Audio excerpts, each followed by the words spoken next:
Welkom bij KKTV. Wij zijn Katzand en daar is het 10-jarig bestaan van de Vredesvlam. En volgens mij moeten we een wandeling gaan maken. Ben benieuwd.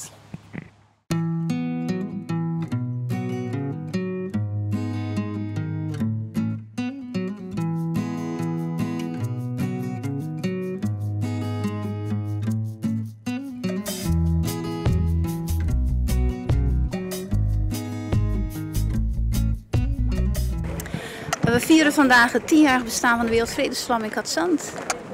Dat is hier gaande. En we gaan nu een wandeling maken die we dus 10 jaar geleden ook hebben gemaakt. En die we elk jaar maken.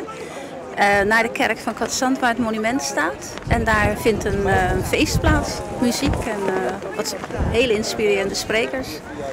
Dus dat is vandaag aan de gang.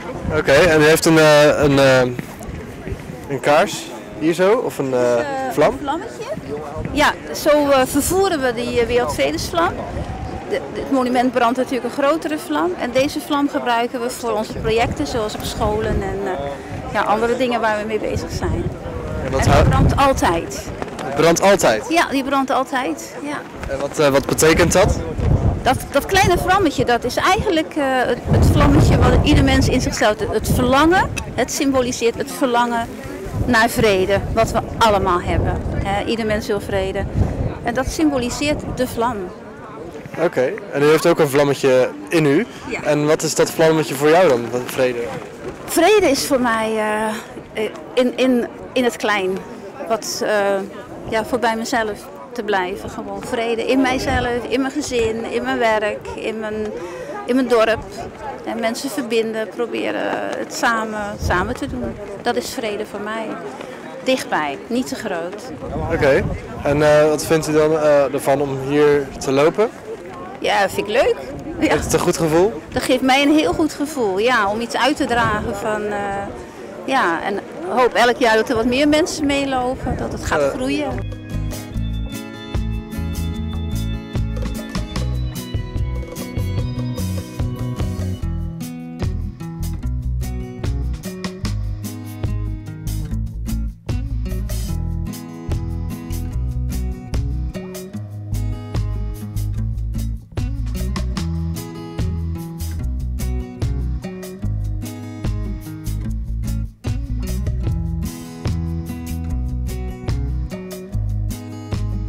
Ja, ik heb meegelopen.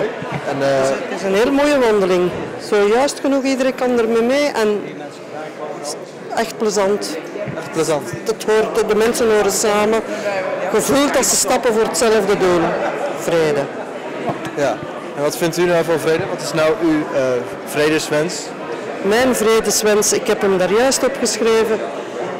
Vrede voor heel de wereld, maar vooral in ons eigen hart. En als wij in ons eigen hart vrede hebben, dan kunnen we dat ook uitdragen naar andere mensen.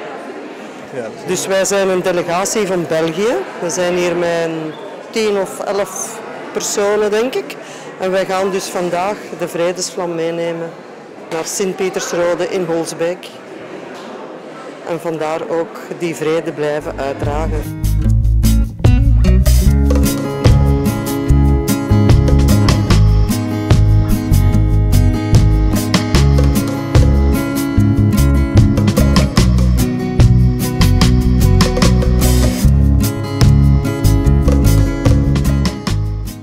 Zo, dat zit er ook weer op. Even gelopen, maar toch wel even een pauze kunnen nemen en genieten van de muziek. En natuurlijk, tot de volgende keer. Doei!